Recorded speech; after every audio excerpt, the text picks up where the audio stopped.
Assalamualaikum, hai, welcome to Sehat Easy Channel. Oke, kali ini saya mau membahas tentang salah satu penyakit degeneratif. Penyakit ini nggak menular, tapi ini menjadi penyakit yang dia tingkat kematiannya tertinggi, bukan hanya di Indonesia, tapi juga di seluruh dunia. Apa itu?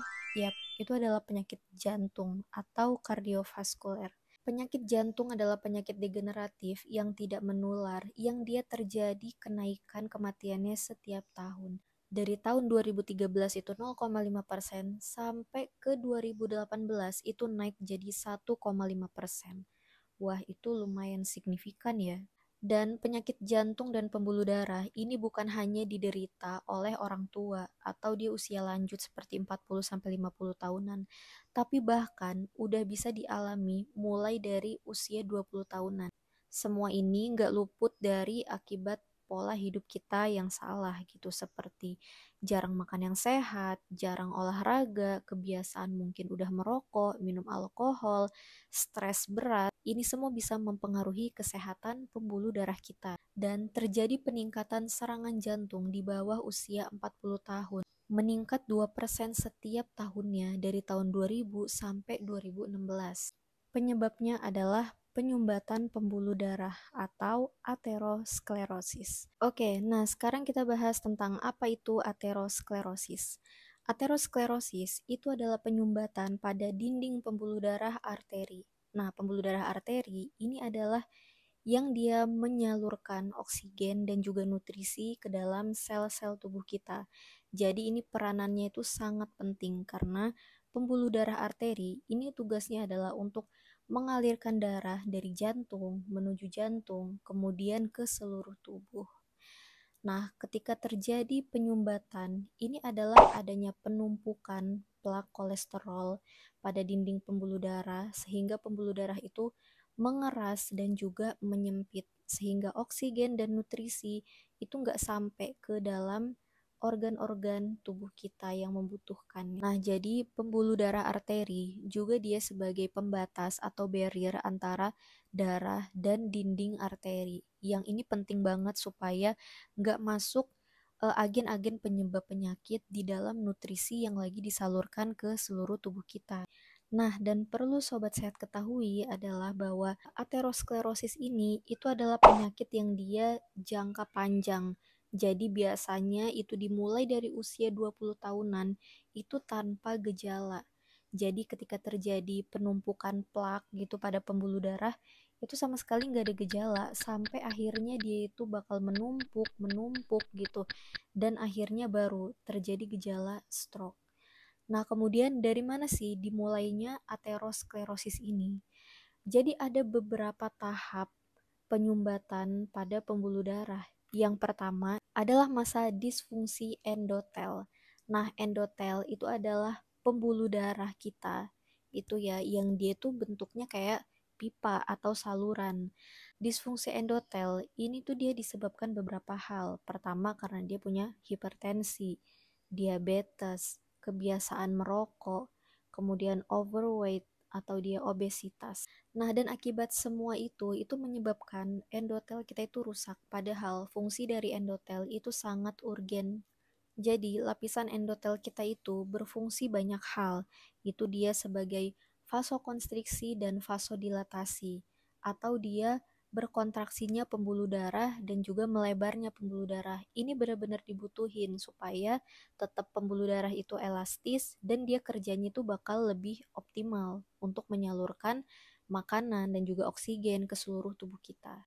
Kemudian mengatur keseimbangan dalam darah. Nah, jadi sifat darah kita itu kan ada dia antikoagulan atau dia anti penggumpalan. Nah, jadi ketika memang darah itu seharusnya lancar, dia nggak ada luka terbuka, jadi pembuluh darah arteri kita itu bakal mengeluarkan antikoagulan.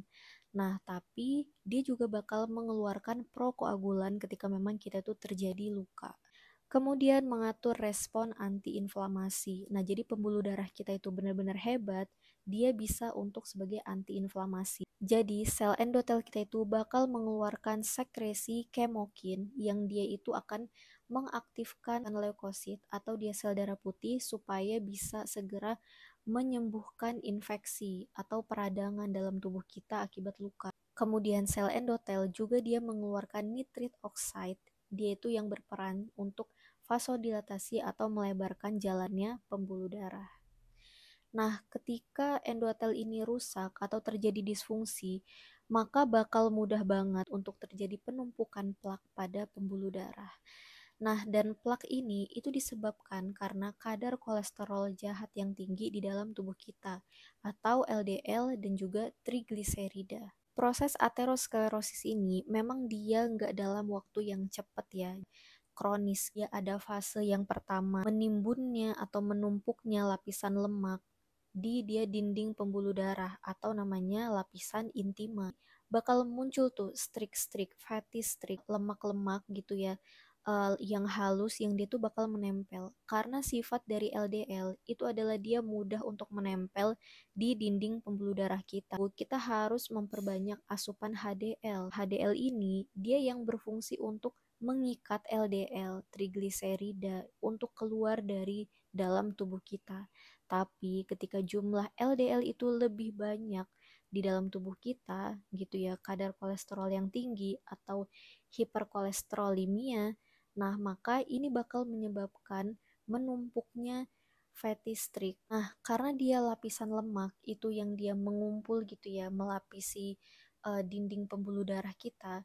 Nah, itu bakal menyebabkan leukosit atau dia sel darah putih itu dia bermigrasi, kemudian sel otot polos. Nah, itu bakal melapisi lagi. Jadi bakal lebih tertimbun lagi plak di situ. Dan akhirnya akan terbentuklah namanya sel busa. Jadi ini paduan atau dia perkumpulan antara kolesterol, sel otot polos, leukosit, kemudian ditambah juga dengan kalsium dan trombosit atau zat beku darah, sehingga plak ini bakal semakin keras dan dia bakal terjadi ruptur. Nah, dan fase yang sangat berat ini adalah ketika terjadinya ruptur. Ini bakal menyumbat. Penyumbatan ini bisa terjadi di mana saja. Kalau misalkan terjadi di jantung, maka dia bakal mengakibatkan serangan jantung atau stroke. Jika ini menyumbat pembuluh darah arteri di otak, maka dia akan mengakibatkan kelainan fungsi dari otak atau bisa juga stroke. Jika ini menyumbat di ginjal, maka bisa terjadi anuria. Jadi penyakitnya tergantung dari gumpalan atau trombus ini menyumbat arteri di sebelah mana. Ada beberapa penyebab disfungsi endotel. Yang pertama itu adalah hiperkolesterolemia. Nah, ini adalah kadar kolesterol yang sangat tinggi di dalam tubuh kita sehingga dia bakal menyumbat di pembuluh darah. Kemudian, kebiasaan yang salah seperti jarang makan sayur dan buah, dan merokok, kurang olahraga atau exercise, sehingga bakal menimbulkan overweight atau obesitas. Nah, dan ini juga ditandai dengan perut yang buncit. Ini bisa mengakibatkan penyumbatan tadi pada pembuluh darah, jadi wajib waspada untuk yang punya berat badan berlebih, apalagi sampai perut buncit. Kemudian yang punya masalah hipertensi, diabetes, stres berat. Nah, stres berat ini juga bisa mengakibatkan kerusakan, bukan hanya di pembuluh darah kita, tapi seluruh tubuh kita. Jadi wajib banget di manajemen. Apa aja sih gejala dari aterosklerosis ini? Yang pertama itu adalah nyeri dada atau angina. Kalau dia menyumbat di pembuluh darah arteri jantung kita, itu bakal mengakibatkan sesak, rasa sakit di kaki, lengan. Jadi tergantung di pembuluh darah arteri mana yang terjadi penyumbatan. Kalau dia menyumbat di lengan, maka lengan kita tuh bakal mati rasa, kaku atau kram. Kalau di bagian kaki, maka kaki kita pun bakal kram. Juga ketika jalan, terjadi kram di area pantat dan sering banget kelelahan karena tadi rasa sesak, kemudian rasa sakit di dada, itu bakal mengakibatkan kelelahan walaupun dia aktivitas sedikit. Jika menyumbat sirkulasi darah di otak, maka bakal mengakibatkan seseorang itu kebingungan dan kesadarannya menurun, bahkan kehilangan fungsi motorik dan sensorik di beberapa anggota tubuh. Ketika penyumbatan itu terjadi di otak, maka dia akan mengakibatkan stroke iskemik. Terus gimana caranya supaya kita itu terhindar dari aterosklerosis untuk mencegah ataupun untuk mengatasi yang sudah terjadi penyumbatan. Jadi ini adalah diet nutrisinya. Yang pertama, itu adalah konsumsi lebih banyak sayur dan buah-buahan segar. Kemudian konsumsi daging yang tidak banyak lemaknya gitu seperti daging ikan, daging unggas. Kemudian boleh konsumsi daging merah tapi kurangi lemaknya. Dan porsi untuk makan sayur dan buah itu ditambah menjadi 3 sampai 5 porsi per hari. Kalau misalkan biasanya makan 1 mangkok, maka makanlah 3 sampai 5 mangkok sayur segar atau buah-buahan segar. Kemudian makan sereal dan juga biji-bijian, oatmeal dan biji-bijian seperti kacang almond, kacang hijau, pokoknya kacang-kacangan itu bagus banget untuk menjaga kesehatan jantung kita dan pembuluh darah. Kemudian ganti minyak goreng yang biasa dipakai itu minyak sawit mungkin atau minyak kelapa, maka ganti yang lebih sehat itu dengan sunflower oil atau minyak bunga matahari. Ini bagus karena dia adalah salah satu minyak nabati non-tropis. Kurangi makanan yang mengandung lemak atau kolesterol gitu ya, sampai kurang dari 300 mg per hari. Hindari produk dairy milk seperti produk susu dan turunannya seperti susu, margarin, susu yang dia tinggi lemak ya, keju, dan kurangi gula refinasi atau dia gula putih. Ganti dengan pemanis yang dia tuh lebih sehat seperti gula singkong, kemudian madu, stevia, dan konsumsi gula itu harus di bawah 8 gram. Fungsinya apa? Itu untuk mencegah diabetes karena diabetes ini adalah pencetus penyumbatan pada pembuluh darah tadi. Kemudian kamu bisa mencoba diet Mediterania. Nah, diet Mediterania itu disebut sebagai diet paling sehat yang dilakukan oleh masyarakat Mediterania. Salah satunya itu adalah mengonsumsi minyak yang mengandung PUFA, unsaturated fatty acid, yaitu minyak zaitun, dan dia itu bisa membantu untuk meningkatkan kesehatan dari pembuluh darah dan juga jantung kita. Dan dia mengandung HDL, lemak baik, yang dia tuh bagus untuk membantu mengangkut lemak-lemak jahat tadi keluar dari dalam tubuh kita. No smoking and no alcohol. Untuk kamu yang pengen sehat pembuluh darahnya, tolong hindari merokok dan hindari juga produk-produk yang mengandung alkohol. Karena merokok ini bisa mengakibatkan pembuluh darah kita itu mengkerut, berkontraksi gitu. Ini juga bisa mengakibatkan penumpukan plak itu semakin parah di pembuluh darah kita. Berdasarkan riset, orang-orang yang dia merokok itu meningkatkan penyakit serangan jantung itu 50%. Dan untuk para pecandu alkohol atau dia yang minum alkohol, itu bakal meningkatkan serangan jantung 40-70%. Sangat banyak dan sangat tinggi ya resikonya. Kemudian konsumsi makanan yang mengandung fitoestrogen. Fitoestrogen seperti tempe, tahu ya dari kedelai, kemudian hulba atau klabet. Nah, jadi untuk makanan yang meningkatkan estrogen ini saya kasih bagannya di sini. Apa fungsinya estrogen untuk pembuluh darah kita? Jadi estrogen ini membantu pembuluh darah kita supaya terjadi vasodilatasi atau terjadi pelebaran. Nah, ketika pembuluh darah kita itu melebar, maka nutrisi itu bakal lebih cepat lewat dan lemak-lemak juga itu nggak terjadi penumpukan di situ. Estrogen itu juga membantu untuk meningkatkan HDL atau lemak baik. Lemak baik udah tahu kan fungsinya tadi yang sering saya jelasin. Dan fitoestrogen itu juga mengandung tinggi antioksidan dan juga dia berfungsi untuk sebagai anti trombus atau anti penggumpalan dalam pembuluh darah kita. Kemudian olahraga atau exercise. Nah, olahraga ini penting banget untuk kesehatan jantung kita. Bahkan kalau misalkan ada lemak di permukaan jantung kita, maka itu nggak bisa diobatin dengan obat. Hanya bisa diobati dengan meningkatkan exercise atau olahraga kita.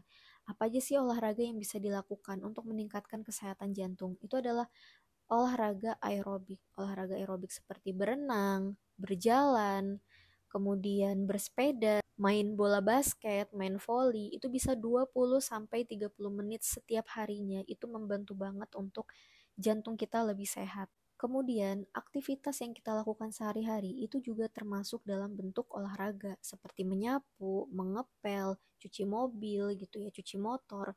Jadi aktivitas yang dilakukan di rumah seperti naik turun tangga itu juga bagus banget karena udah diteliti bahwa aktivitas yang non olahraga itu bagus untuk kesehatan tubuh kita dan juga bagus untuk merilis stres. Nah, dan stres ini adalah yang terakhir, yang penting banget yang diabaikan banyak orang karena stres ini itu juga bisa mengakibatkan sel endotel kita itu rusak dan juga sistem peredaran darah kita itu macet dan ini juga bisa meningkatkan resiko serangan jantung dan stroke. Jadi bukan hanya gaya hidup, makanan yang harus kita jaga, tapi juga manajemen stres dan tentunya menjaga pola tidur. Ketika kita tuh exercise tapi kita masih begadang, jarang tidur. Nah, ini juga bermasalah untuk jantung kita. Jadi, kesehatan jantung kita itu bakal terganggu gitu dan beresiko juga mengalami penyakit-penyakit degeneratif lainnya. Nah, dan untuk Anda yang punya masalah hipertensi atau tekanan darah tinggi, itu juga wajib banget untuk mengurangi jumlah garam. Jadi konsumsi garam kurang dari 6 gram per hari dan mengonsumsi makanan yang tinggi potasium seperti kurma, pisang, dan lain-lain. Nah, dan untuk menjaga kesehatan pembuluh darah dan jantung, saya rekomendasikan sobat sehat untuk mengonsumsi minyak yang mengandung tinggi antioksidan dan juga non lemak jenuh. Nah, yaitu minyak ikan. Minyak ikan itu bisa terdapat di dalam beberapa jenis ikan. Nah, tapi teman-teman bisa mengonsumsi fitasi.